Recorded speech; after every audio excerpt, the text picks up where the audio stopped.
یہ رائے کیا تھی وہاں سے پلٹنے کی اے نفس، ستمگر الٹی چھری سے ہمیں حلال کیا۔ اب اس شعر کا مطلب پہلے ذرا مشکل الفاظ کے معنی سمجھتے ہیں۔ پلٹنا، پلٹنا سے مراد ہے لوٹنا۔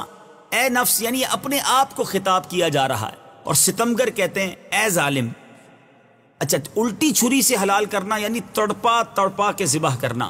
اعلیٰ حضرت امام اہل سنت فرماتے ہیں اے دل، یہ تو نے کیا غضب کر دیا؟ اگر تیری رائے یہی تھی کہ محبوب علیہ الصلوۃ والسلام کے روضے پر جا کر واپس پلٹ آنا ہے تو تو نے مجھ پر بہت ظلم کیا، اور کند چھری سے ایک عاشق کو تو نے ذبح کر دیا۔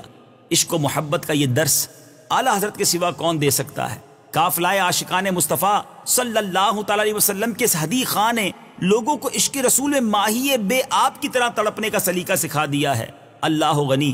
اعلیٰ حضرت امام اہل سنت کس طرح سمجھا رہے ہیں کہ جس طرح الٹی چھری سے کسی کو ذبح کیا جائے یعنی تڑپا تڑپا کے مارا جائے، اے ستم گر یعنی اے میرے دل، اے میرے دل تو نے یہ کیا کیا میرے ساتھ؟ مدینہ جا کر بھی کوئی واپس آتا، وہیں ٹھہر جانا چاہیے تھا، وہیں دم دے دینا تھا، وہیں سرکار کی چوکھٹ پر اپنی جان قربان کر دیتا۔ وہاں سے پلٹ کر کیسی زندگی ہے؟ ذرا سمجھیے کس کیفیت میں یہ اشعار لکھے گئے ہیں۔ فرماتے یہ رائے کیا تھی وہاں سے پلٹنے کی اے نفس، ستمگر الٹی چھری سے ہمیں حلال کیا۔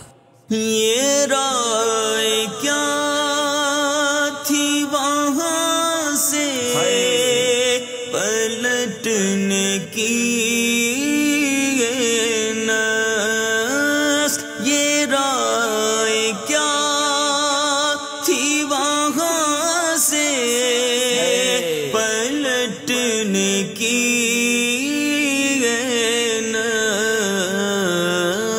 ستمگر الٹی چھری سے ہمیں حلال کیا، ستمگر الٹی چھری سے ہمیں